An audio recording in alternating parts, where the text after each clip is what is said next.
We have to admit that God is generous, and what a great gift it is we are alive. What a great gift it is that we have so many graces upon graces that God blesses us with. And so, in appreciation for God's generosity, I'm going to do a list of things, over the next little while or the next year in appreciation for God's generosity. The first thing is I'm not only going to go to church on Sunday, which is the fourth Sunday of Advent, but I'm also going to go on Monday, which is Christmas Day. Now, of course, I may go on Saturday evening and I may go Sunday evening, but nonetheless, I'm going to go twice in a row. Now, the other thing I'm going to do is I'm not only going to be generous during the month of December, but I'm going to be generous during each and every month of the year. And I may not be able to be all that generous, but I'll at least give a can of food to the food bank. And then I'm going to be motivated by Matthew 25 to help the least of our brothers and sisters. God is so generous with me that I will be generous, especially with those who are least in our society.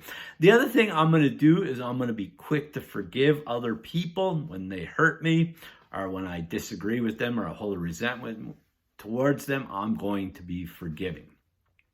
Now, we have to admit that as much as we try to be generous with God, God is so much more generous towards humanity. And David recognizes that, he's in a privileged situation. He's staying in a house of cedar. Meanwhile, the ark of God is in a tent. And so David wants to be generous with God by building a temple. Now initially, the prophet Nathan gives him the thumbs up, but he's just being motivated by the circumstance, but not motivated by God's revelation. So God will instruct Nathan after the fact to say, no, David will not build the temple. But what God will do in return is God will make David's name great, and he will also, allow David's house and the kingdom to last forever. Now, of course, this is not referring to the kingdom that David has established, an earthly kingdom, because historically kingdoms rise and fall, nations rise and fall. This is referring to the kingdom of God or the kingdom of heaven. The kingdom that brings peace, love, joy, goodness, gentleness, faithfulness, kindness, and self-control. And the kingdom that brings God's justice.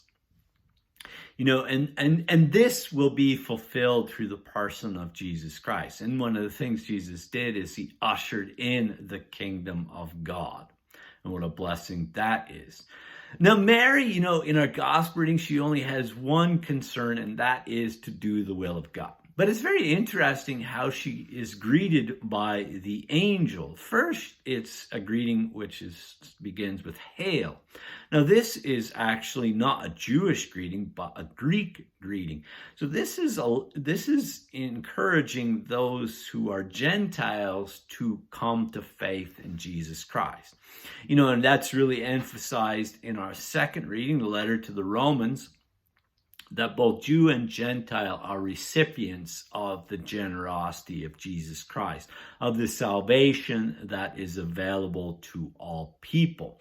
In other words, Christ has come for all people, and the gift of salvation is available to all people. And even when Jesus Christ establishes the eternal covenant, which the prophet Jeremiah had foretold, and we celebrate each and every Mass, it's the Son of God making a covenant with the Father through the Spirit. So it doesn't depend on us, but we participate in this great gift.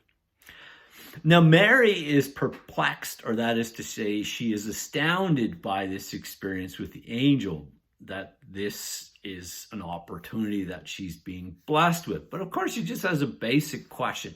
Now, this conversation is quite similar to Zechariah. And Zechariah questions the angel, and so does Mary.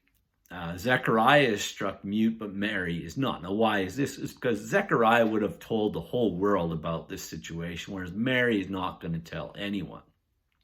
Now, Mary accepts to do the will of God despite the circumstances not being all that good. The first thing is she's not fully married to Joseph. This is going to get complicated. She's under Roman oppression. And at this time, the religious leaders are not being all that nourishing towards the people, so there's spiritual dryness. And she knows that she'll be judged by other members of society, and yet she accepts it because she trusts God and she is humble. And she knows that God will work things out. So, we've all come to Mass to give thanks and praise to God. God gives us the Word to be a lamp to guide our feet.